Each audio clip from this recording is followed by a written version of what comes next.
Quel est ce coup? Il vous perturbe. Il permet à votre adversaire de se déplacer comme il a envie, gérer son espace, gérer sa distance. Il ne te laisse pas réfléchir. Vous l'avez pratiquement tous trouvé, c'est le jab. Bravo à vous. Maintenant, comment le travailler?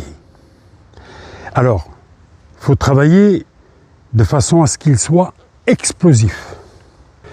Pour être imprévisible, il doit se déclencher directement. Il n'a besoin d'aucune rampe de lancement. La fusée, elle part direct. Il n'y a pas de rampe de lancement. Il n'y a pas de réarmement. Il n'y a pas la corde de l'arc que tu tends, comme pour le direct, qui est un coup très proche du jab. Le direct, vous le savez tous, c'est... Alors vous avez remarqué, j'appuie, je prends appui, je vais chercher mon coup et je le lâche de façon à ce qu'il soit puissant, fort. Évidemment, il sera très rapide aussi. Mais si tu lis bien ton adversaire, au moment où il va donner un de ses coups, que ce soit le direct, le crochet, l'uppercut, le swing ou le ball punch ou n'importe, tu vois le mouvement de réarmement. Ce réarmement où tu vas chercher le coup, où tu vas chercher, j'exagère, comme ça vous le voyez, j'exagère, on ne fait pas ça en combat, on le fait très rapidement, c'est pour le direct. Mais il y a ce petit mouvement qu'un champion sait lire. C'est ça la lecture du boxeur. Le jab, il ne sait pas le lire. Il ne doit pas savoir le lire. S'il sait le lire, c'est que ton jab n'est pas parfait.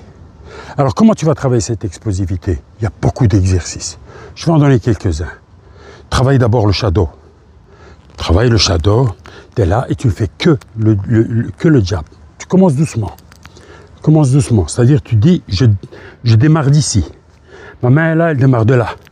Elle est là, elle démarre de là. Et vous avez remarqué, je reviens.